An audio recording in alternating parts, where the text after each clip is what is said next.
पवित्र बाइबल का याकूब 5:1-4 एक ऐसा खंड है जो दौलतमंदों को चेतावनी देता है।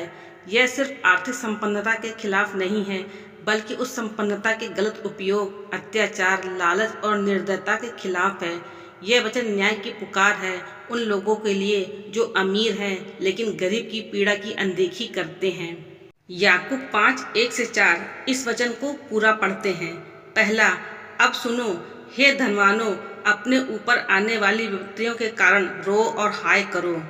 दूसरा, तुम्हारा धन सड़ गया है और तुम्हारे कपड़ों में कीड़े लग गए हैं। तीसरा, तुम्हारा सोना और चांदी जंग खा गई है और वह जंग तुम्हारे खिलाफ गवाही देगी और आग की तरह तुम्हारे शरीर को खा जाएगी।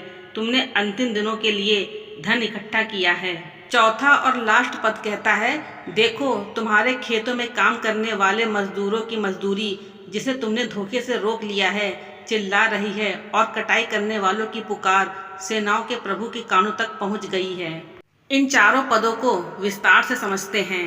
पहला, अब सुनो हे धनवानों, एक चेतावनी की शुरुआत। इस पहले वचन में ही याकूब हमें सावधान करता है, विशेष रूप से उन अमीर लोगों को जो अपने धन में मग्न हैं और जिनका जीवन ऐशो आराम में डूबा है।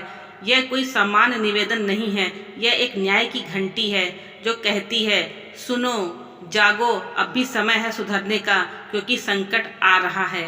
यहाँ ध्यान दीजिए, याकूब अमीरी को गुनाह नहीं बता रहे, परंतु उस अमीरी की ओर इशारा कर रहे हैं जो अन्याय, लालच और कठोरता के साथ आई हो। अमीरी जो खुद के भले के लिए है लेकिन दूसरों की पीड़ा से अंधी है, वही खतरनाक है।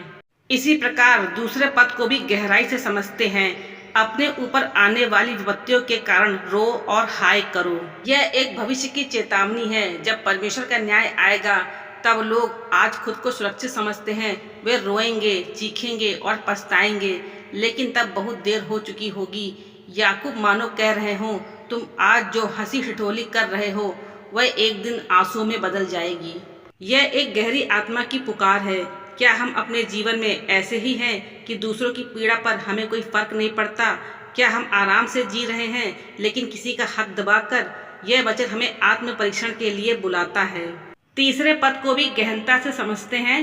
तुम्हारा धन सड़ गया है और कपड़ों में कीड़े लग गए हैं। यहाँ याकूब उस अमीरी का चित्र खींचते हैं जो जमा की गई है लेकिन उपयोग नहीं हुई, न भलाई के लिए न जरूरतमंदों के लिए। ऐसी दौलत सड़ती है। यह उस मन की तस्वीर है जो सिर्फ जमा करता है लेकिन बांटता नहीं।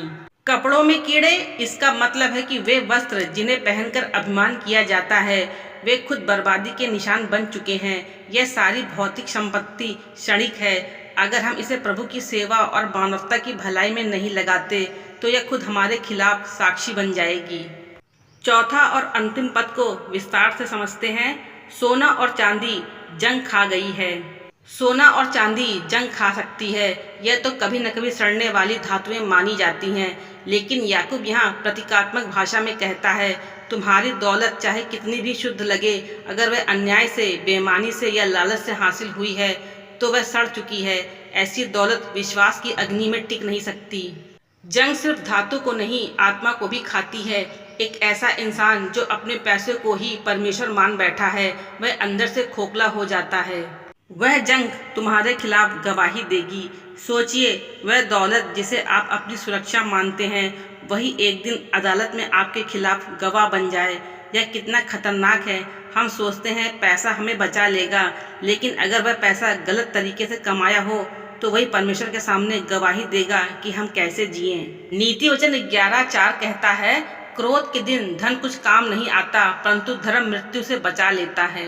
यहाँ याकूब कहते हैं कि जिन चीज़ों को तुम भविष्य की सुरक्षा मानते हो वही तुम्हारे विनाश का कारण बन जाएगी। जब हम अपनी संपत्ति पर भरोसा रखते हैं पर लेकिन परमेश्वर पर नहीं, तो वह पैसा हमारी आत्मा का बोझ बन जाता है। यह वचन कहना चाहता है कि हम अनंत जीवन के लिए जिएं, न कि केवल इस संसार के जीवन के लिए। यहाँ 7वें वचन में याकूब कहते हैं, मजदूरों की मजदूरी जिसे तुमने धोखे से रोक लिया है। अब याकूब एक सीधा आरोप लगाते हैं अन्याय का। वे अमीर जो गरीब का शोषण करते हैं, मजदूरी रोकते हैं, वादे तोड़ते हैं, उनके खिलाफ खुद मजदूरों की आवाज़ गवाह बन रही है।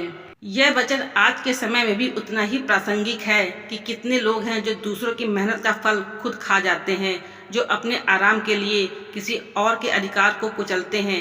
ऐसे सभी लोग इस चेतावनी को गंभीरता से लें। याकूब यह स्पष्ट करते हैं कि परमेश्वर अंधा नहीं है, वह सब देखता है, विशेषकर उन लोगों की चीखें जो असहाय हैं, गरीब हैं, पर अन्याय से कुचले गए हैं। उनकी राहें स्वर्ग तक जाती हैं। निर्गमन 3:7 में परमेश्वर कहता है, मैंने अपने लोगों की दुख पीड़ा को देखा है और उनकी पुकार सुनी है।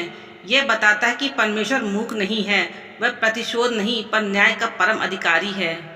जीवन के लिए सीख। पहला, धन अर्जन में ईमानदारी होनी चाहिए। जो पैसा अन्याय या धोखे से आया है वह अंत में बोझ बन जाता है। दूसरा, धन का उपयोग सेवा के लिए होना चाहिए। जमा करने से ज़्यादा जरूरी है बांटना, देना, जरूरतमंदों की सहायता करना। तीसरा, परमेश्वर की नज़र में हर चीख जाती है। जब कोई मजदूर, कोई गरीब, कोई पीड़ित रोता है तो उसकी आवाज़ सीधे परमेश्वर तक पहुंचती है। चौथा, धन से आत्मा का मूल्य नहीं आंका जाता। आत्मा का मूल्य केवल परमेश्वर के साथ संबंध में है, न कि धन संपत्ति में। याकूब 5:1-4 हमें झकझोर देता है। वह हमें मजबूर करता है कि हम अपने जीवन की दिशा पर विचार करें। हम कहाँ जा रहे हैं? क्या हम अपने धन को सेवा में लगाते हैं या सिर्फ संचित करते हैं? क्या हम दूसरों को दबाकर आगे बढ़ते हैं या उनके साथ न्याय करते हैं? याकूब की यह चेतावनी सिर्फ अमीरों को नहीं, हम सबको है, क्योंकि हम सबके पास कुछ न कुछ होता है जो हमें गर्व दे सकता है, लेकिन अगर वह प्रभु की योजना से बाहर है तो वह हमारे लिए विनाश बन सकता है। आइए हम यह प्रार्थना करें, हे प्रभु, तू मुझे ऐसा दिल दे जो न्याय करे, दया करे और तेरे सामने विनम्रता से चले।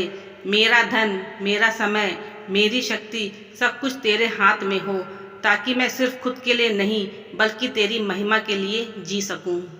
आमीन। परमेश्वर आप सभी को आशीष दे। आमीन। धन्यवाद।